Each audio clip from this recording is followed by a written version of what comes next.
He has won the Moth Grand Slam. He is the host of this wonderful show called And I Am Not Lying. And you may have heard him on This American Life. Please welcome Jeff Simmermon. I got fired 2 weeks ago, like real quick, and I'm just real mad about it. I got so fired, and when I got fired, the woman who was firing me said, well, it's just that when you were interviewing, everything sounded great, and you came here, and even though you've only worked here 40 hours, it's just not what I thought it was going to be, so you're gone. And what I really wanted to say was, yeah, that was needs a job, Jeff, and this is has a job, Jeff. Two totally different things. I mean, a job is a joke that you play on the world, right? So you can do what it is you want to do. And I got fired from a fake-ass job, too. What do you do for work, man? Music producer. You're a music producer? That one's iffy. How about you? Advertising's a fake fucking job, isn't it? Fake-ass job. Here's a fake-ass job. My grandpa was a welder at NASA, and every day he and a bunch of guys, like World War II vets, stood next to each other and assembled what became the first Apollo moon lander. It's on the surface of the moon right now.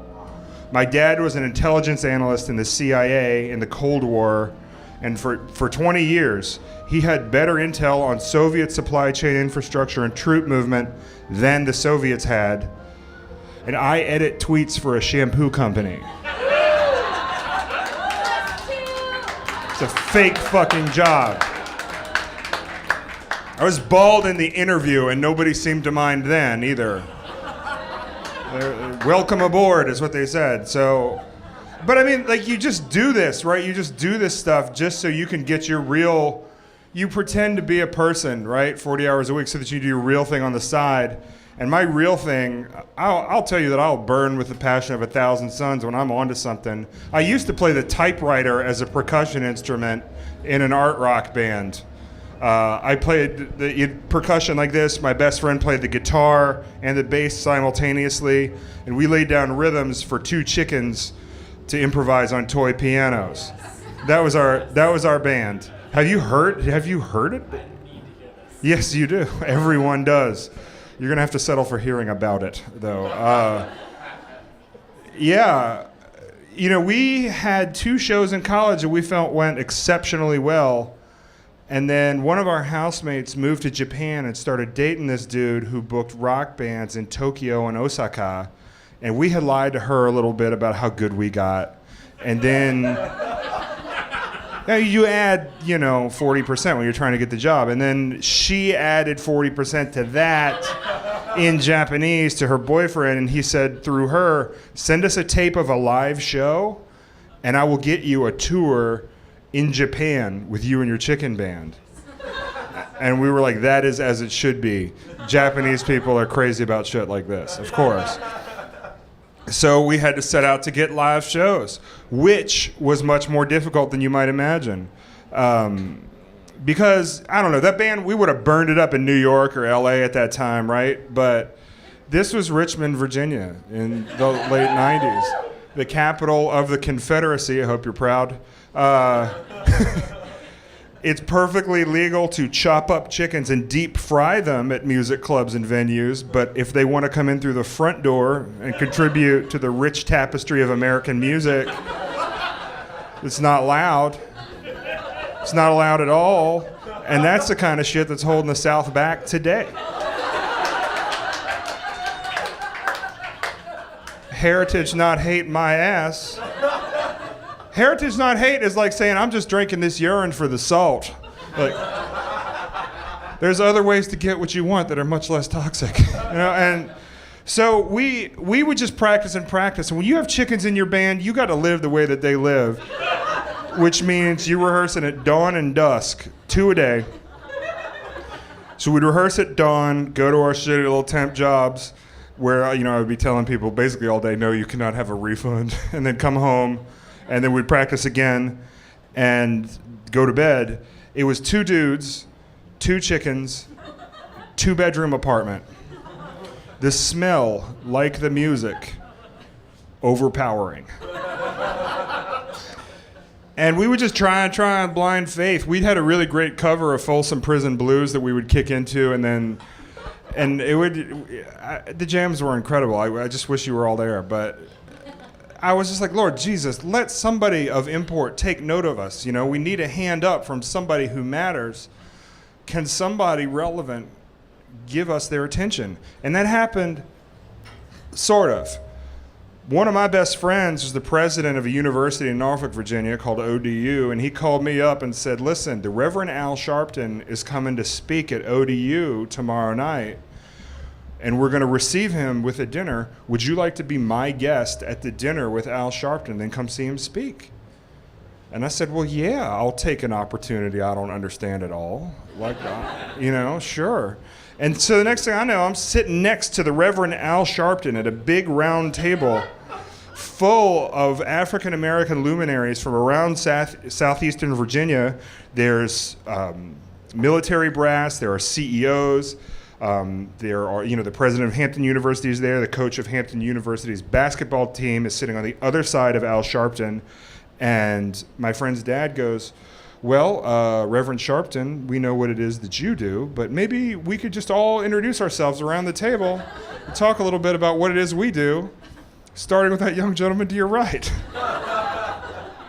And I said, well, I attempt to make money, but, that's just the day job. The real hustle is I play the typewriter as a percussion instrument and allow two chickens to improvise against that. Al Sharpton rolled his eyes so hard. He about to sprained his optic nerve. He was just not having it. He thought what many people of color think whenever I talk about this, I told you white folks were crazy. And then the coach from Hampton University's ball team was super into it, though, and he leans across Al Sharpton's body and goes, chickens? That's amazing. Tell me more.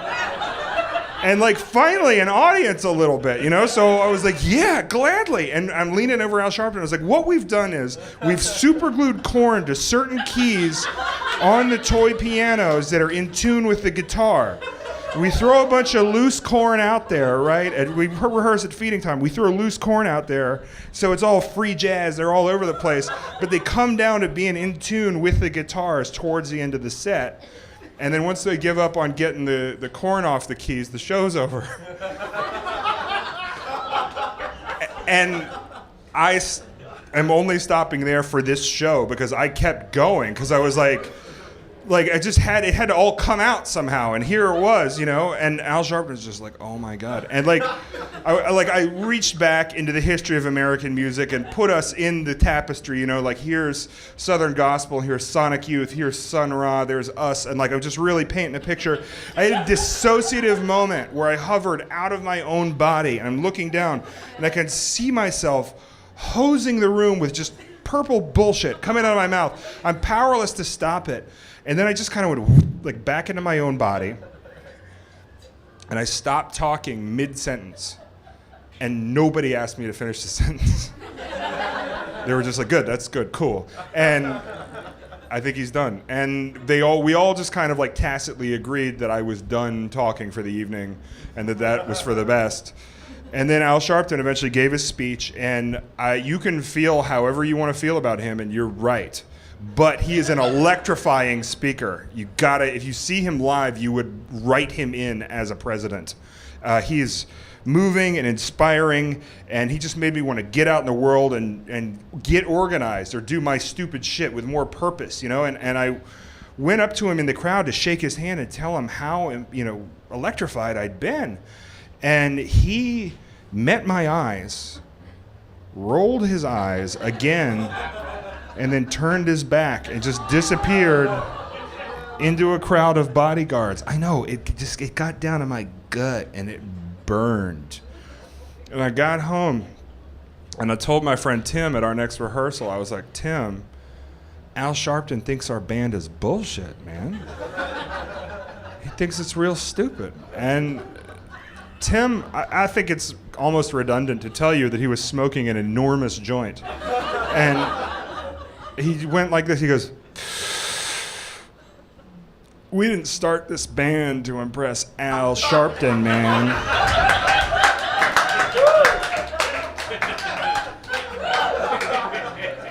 So we're gonna take Folsom Prison from the top.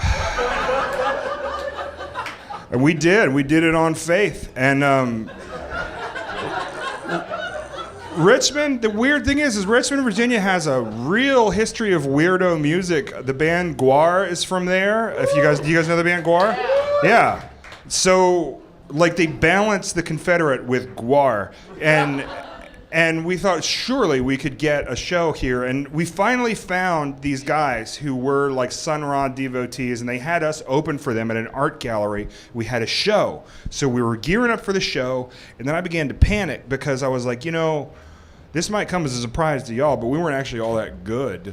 And I was like, how are we going to get good in time for the show? Because the chickens, you can only kind of rehearse with them for about 20 minutes, and then they're full, And Tim said, well, check me out. He grew up on a farm. He's like, you pick up a chicken, if you put its head under your armpit or like into darkness for about, a couple minutes, it just goes to sleep. And its whole brain just reboots, just Control Alt Delete for its consciousness. And then it comes out and it sees the light again, and they wake up and they crow and they're ready for another breakfast. So we'd stretched a 20-minute rehearsal into about a 45-minute rehearsal. Just every time they'd start slowing down, we'd put them out and then get them back out. It was a lot like making pate in slow motion. And I'm not going to say we got better, but we got more confident, and that's important too.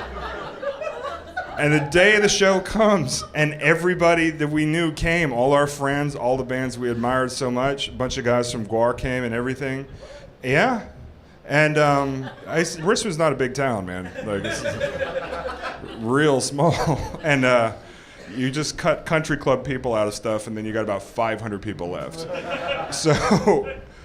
So we played the show, and it went real well. And then, like, towards the end, the chickens are very dumb and mean creatures, and I feel amazing about eating them as a result of being in this band. They got in a fight over one piece of corn. They both wanted the corn that was stuck on middle C, and they were pecking at it. The other one was like, fuck you, and hit her in the face, poked the other chicken in the eye with her beak, and a little blood starts going like that. There's a little tiny Guar concert right there. And so we picked them up, heads in the armpits, take a bow, that's good night, and killed it.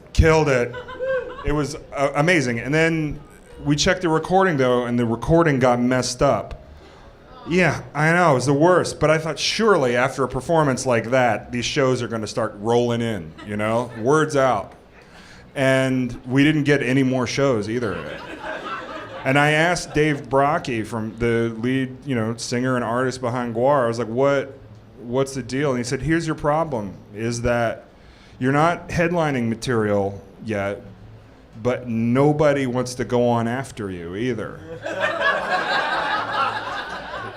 You occupy a very difficult niche. And I mean, we eventually collapsed under the weight of our ambition. And Tim went to art school out in the Bay Area. Now he grows weapons-grade marijuana out there, and I do this. And it was a bummer. And then one day, just a few years ago, I was in the comic book store in Union Square, Forbidden Planet, and it was late at night, and I was shopping for my little comics, and I saw Al Sharpton in the comic store. And at first I was like, this is crazy. And then I was like, I don't know, I'm here, right? Comics are for everybody now. It's big business, or maybe his nephew needs a birthday present. What do I care why he's here? He's here. And I was like, I want him to have remembered the band. To just, to have made a mark in such an impressive person's mind, that is a type of legacy, and I'll settle for it. And so I sidled up to him, and I was just like, Reverend Sharpton? Reverend Al Sharpton? And he looked at me.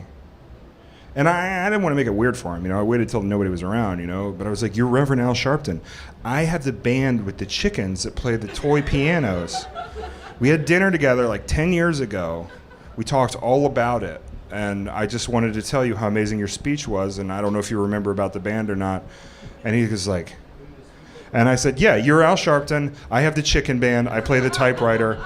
And then he goes, motherfucker, you think I look like Al Sharpton? Huh? What the fuck? Are you Mr. Clean? Oh my God, like, the only thing I can say in my defense is that he made a lot of choices that morning that didn't take him away from Al Sharpton at all right? He did his hair like that, and he was wearing that tracksuit, okay? He could have not done that if that was a problem for him. But I just threw my comics on the floor and just ran out in the street. I had to go. Like, why would I do such an accidentally, insanely racist thing? Neediness is why. I needed closure. And closure is a seizure of the ego when you reach back into your own past and try and rearrange shit so that you look cool to only yourself, because nobody cares, right? And what I wish I'd known then, and I sure do know now, is if you got something weird and wonderful to do that's just burning you up, you just got to do it, and do it real hard. And nobody's going to get it. People are going to shun you, and it's going to get real hard to get shows, and you just got to keep doing it, and you keep doing it, and you're going to get amazing, and everybody's going to come back, and they're going to warm their hands by your weird little flame. And they're going to act like they were there the whole time. And I don't need the real Al Sharpton to tell me that. I don't need the bullshit Al Sharpton to tell me that. I got it in my heart, you guys. Night.